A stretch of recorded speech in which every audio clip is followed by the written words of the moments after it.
The season is finally over for Chelsea, having clinched the FA Cup with a 1-0 win over Manchester United to seal some silverware for a campaign that really didn't get going at all.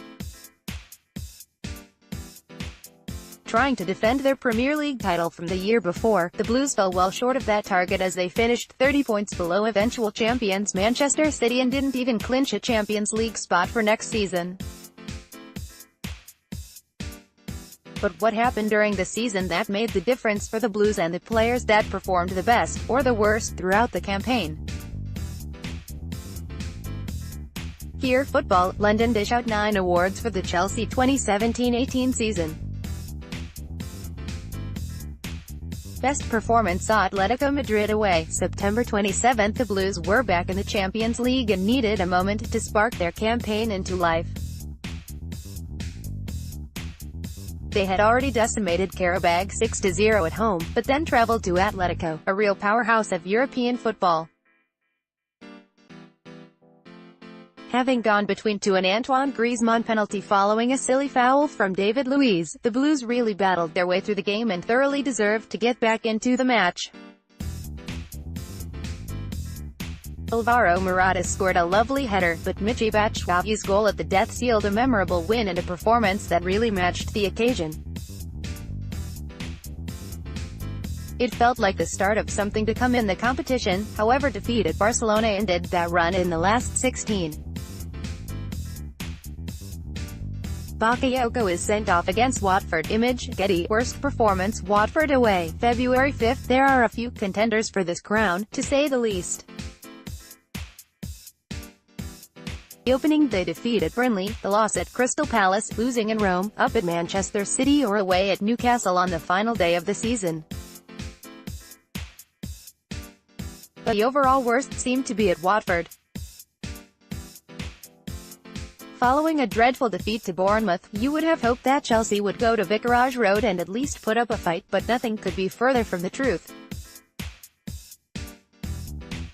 Timo Bakayoko had a shocker of 30 minutes before being sent off, while the Blues just capitulated and leaked 4 goals into a side destined to finish mid-table. This category might have the most arguments about it, because there have been some shockers throughout the campaign from the Blues.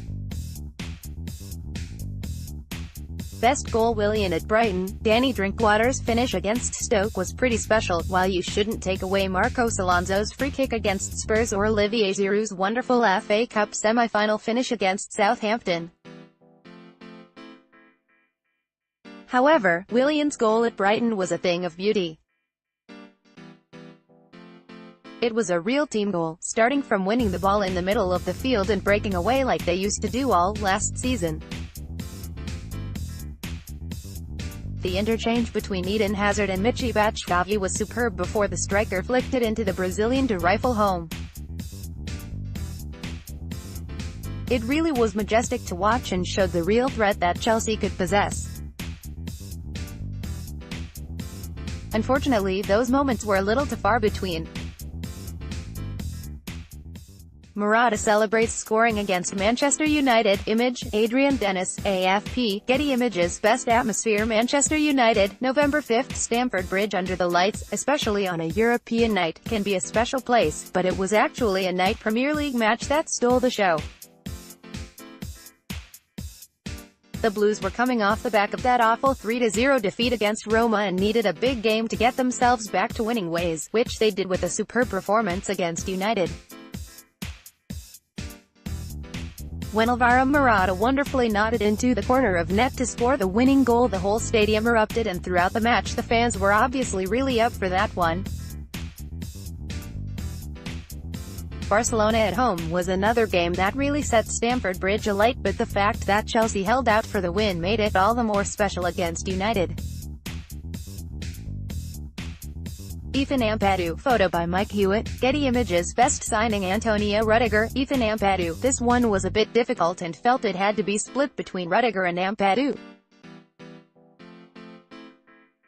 Out of all the signings, Rudiger looks like he has settled into life in England the best, and his consistent performances have proven that he has the makings of being a really top performer in the Premier League. Most notably his man-of-the-match display against Manchester United in the FA Cup final was a highlight, although his performance away at Roma showed there is still work to be done. Meanwhile, to get youngster Ampadu for just £2.5 million from Exeter City seems like a real bargain for the Blues.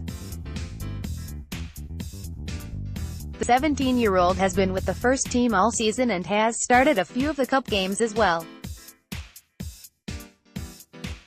He has now played twice for Wales and he looks like he has a really bright future, playing in either the midfield position or at the back as well. Chelsea star Alvaro Morata responds to Spain World Cup's worst piece of transfer business. Danny Drinkwater. Chelsea needed a midfielder. Chelsea also needed English players, however the signing of Danny Drinkwater seemed a little bit odd at the time and it hasn't got much better since. The 28-year-old arrived from Leicester City off the back of an injury, and then picked up another injury almost as soon as he arrived.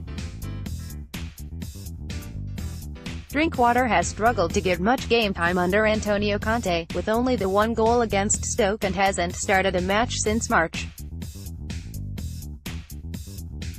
You might think that Ross Barkley and Timo Bakayoko could be in this category as well, but you can at least see the vision for the future with their signings, while there are rumors about that Drinkwater could already be on his way out of the club.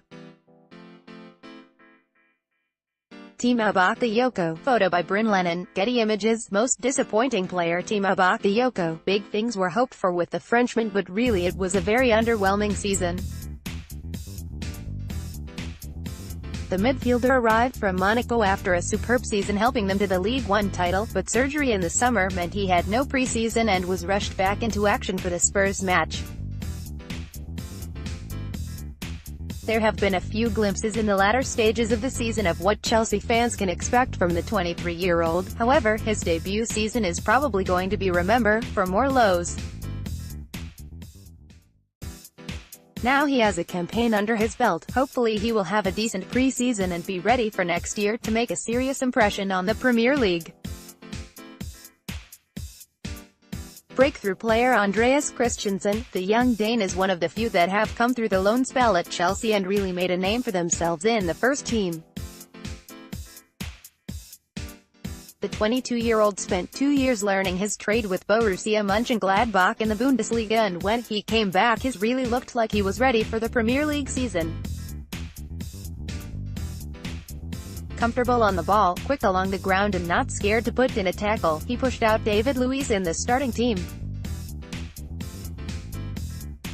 It hasn't been the perfect season, with mistakes creeping into his game at times, but that is just a reminder he is still young, but certainly a player who is going to nail down his spot in the squad for the future.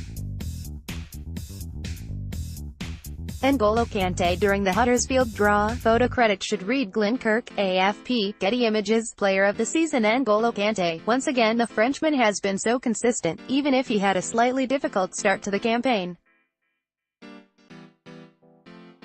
Players like Eden Hazard and Cesar Azpilicueta had some excellent spells as well, while Willian put in some top performances. However, Kante had to deal with his midfield partner swapping around constantly, while he often had to carry that middle of the park when other performances were not up to it. Showed how much they missed him when he was injured, most notably at Manchester City away, and he has now won 3 major trophies in his first 3 seasons in England, a pretty impressive feat from a superb player. Keep up to date with the latest news, features and exclusive from Football London via the free Football London app for iPhone and Android. Available to download from the App Store and Google Play.